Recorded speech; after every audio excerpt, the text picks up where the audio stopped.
Have you ever watched the person you love erase the evidence of their betrayal right in front of you, thinking you're a fool? I saw the faint blue light of her phone illuminate her face in the dark of our bedroom at 2 a.m. Her thumb moved with a casual, practice swipe, deleting a contact named Mark. She thought I was asleep. She thought the lie was safe. But the soft glow of that screen wasn't just showing me a deleted number. It was showing me the ghost of a man who had been in my home, in my life, for months. She sighed, a little puff of relief, and set the phone down, turning her back to me. I had no idea that her phone was a mirror, and I had been watching everything in its reflection for weeks. If you genuinely enjoy our stories, please subscribe to the channel. Tell us where you're from and what time it is right now. It's always fascinating to know how far our story flows. Our life, the one I thought we were building in our brownstone just off Lincoln Park in Chicago, was a meticulous construction of shared dreams. 15 years together, 10 of them married. I was a structural engineer. I built things to last. I believed in foundations, in stress tests, in the integrity of a design. Jessica, my wife, was a senior partner at a downtown law firm on LaSalle Street. She was sharp, ambitious, and I thought, my unwavering partner. The first crack in the foundation was almost invisible. It started with late nights she blamed on partner meetings, her phone always buzzing, always face down on the granite countertop. When I'd ask, she'd wave a dismissive hand. It's just Mark from corporate being needy again. Mark. The name was a dull thud in my chest, long before I knew why. She became a stranger in our home.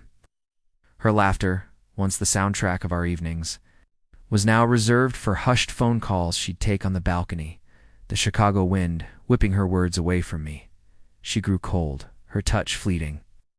One night I tried to hold her, to pull her back from the edge I felt her teetering on. She flinched, pulling away as if my hands were fire.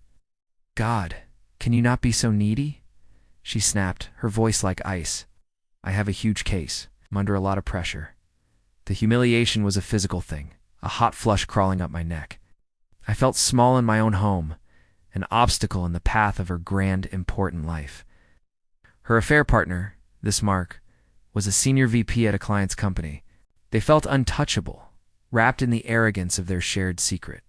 Meeting for long lunches at Gibson's Bar and Steakhouse, their receipts carelessly tossed in her briefcase for me to find. A $300 lunch for two on a Tuesday?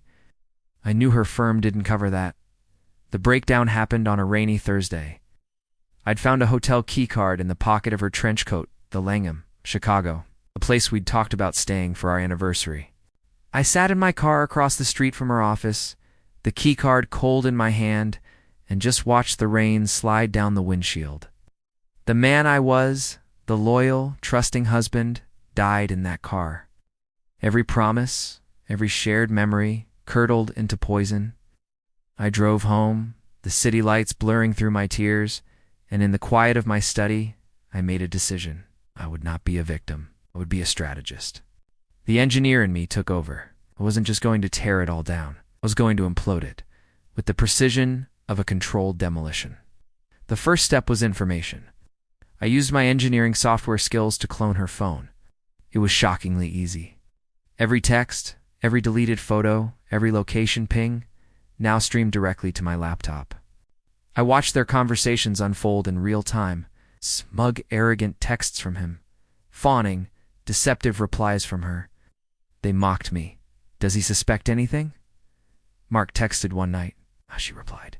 He's too busy with his boring buildings. He doesn't have a clue. I saved every word.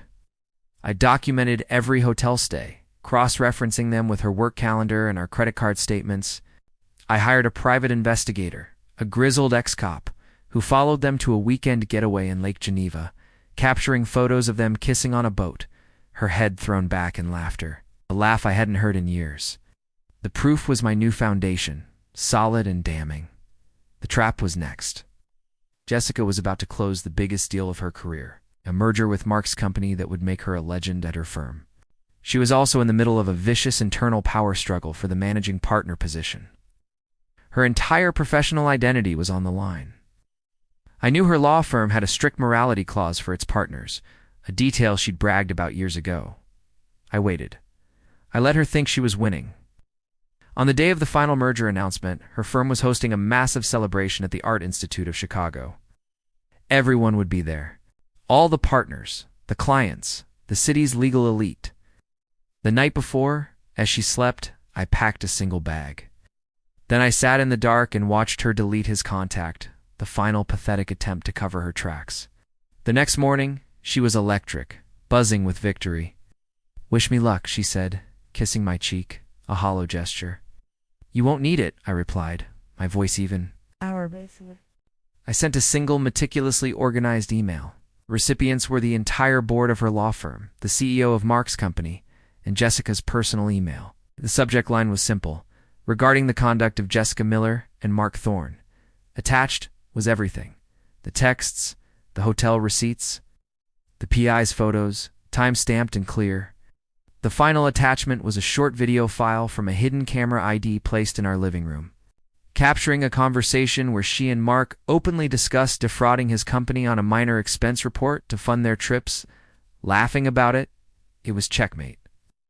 I was sitting in a booth at a diner on Michigan Avenue when my phone buzzed. It was her. I let it go to voicemail. Then again and again, and a text. "What did you do?" Followed by a stream of frantic, panicked messages. I just sipped my coffee. I imagined the scene. The hushed whispers in that grand hall. The horrified faces of her colleagues. The phone call from her senior partner. It's the immediate suspension. The end of her career. It's the merger collapsing. Mark fired. Their world, built on lies, had been leveled to the ground. When I finally went back to the brownstone 2 days later, it was empty. Her closets were bare. A letter from her lawyer was on the table. The silence in the house was immense, a monument to the destruction. I walked from room to room, the ghost of our life echoing around me. The revenge wasn't a victory. It was just an ending. All that remains now is the quiet and the chilling knowledge that the person you build your world with can also be the one to detonate it. The end.